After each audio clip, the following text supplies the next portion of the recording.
Bismillahirrahmanirrahim.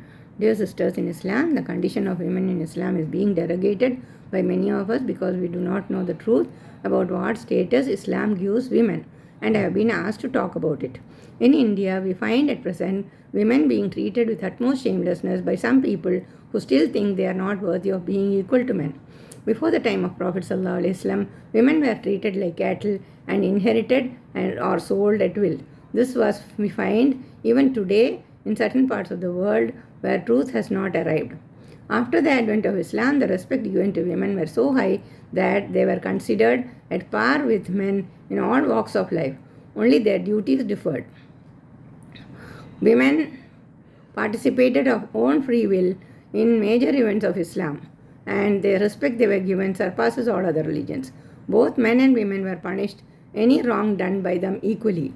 Allah in Surah Azab declares that not only men but also Muslim women would be given equal reward if they behave with righteousness and taqwa, piety and justice, etc. The wives of Prophet ﷺ were given special status in Islam as mother of Ummah. Women had the right to inheritance, and even the father had no right to marry off his daughter without her consent. Surah Nisa and many other surahs were revealed just for the sake of justice for women. If we go through the history of Islam, we find many numerous hadith scholars being women. The names of Hafsa, Habiba, Maimuna, Salma and Aisha radiallahu are familiar to every student of the hadith as being among the earliest and most distinguished transmitters. Aisha radiallahu was also knowledgeable in arts, medicine and mathematics. She was consulted for the ratio of inheritance after the demise of Prophet ﷺ. Down the centuries, many women Sahaba were considered as custodians of knowledge, and the Muslims benefited from their bayan and were held in high esteem by the judges and jurists of their time. Lack of time does not allow me to narrate all those Muslim scholars of that time allowed to share the dais with their brothers in giving lectures and propagating Islam as best as they could. No one even found it demeaning to listen to a woman. Women and men were considered with equal respect according to their knowledge and character.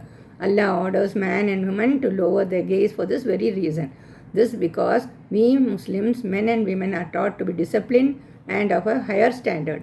Even today, there are many teachers, professors, doctors, etc., who are foremost in their profession and work for the benefit of society.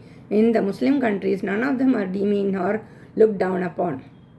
This is because Islam teaches man and woman to respect each other, and love of jihad, forcing women and men to change their religion for marriage or otherwise, is forbidden in Islam. When India got independence, Gandhiji's famous words were, "Only if the woman is able to walk the streets adorned in jewels alone at night without being harmed can I agree that India has truly attained independence." This condition we find nowhere except in the Arab world. No country that follows the Sharia law will you find such shameless behavior, because rape and sexual harassment attracts the severest, strictest punishment there. Whether a Muslim or non-Muslim, we find that women are respected and given their due position in society. While rape and flesh trade are rampant in all over the world, we find that Muslims' land had least percentage of such shameless acts. Therefore, even today, when we find anyone criticizing us, our duty is only to respond with kind words, the truth about the status given to women in Islam. In fact, the best way is ignoring such baseless criticism, and if things go beyond limit, we are to seek justice in the court of law and go ahead with our head held high without giving much prominence to such vulgar and some shameful propagations, and try to explain wherever necessary the importance of morality and respect that ought to be shown among the citizens of India. If we want our country to progress further and redeem the respect it has earned over only a few years ago, just let us join hands with like-minded people and develop a nation that is proud of their women and honor them as they could.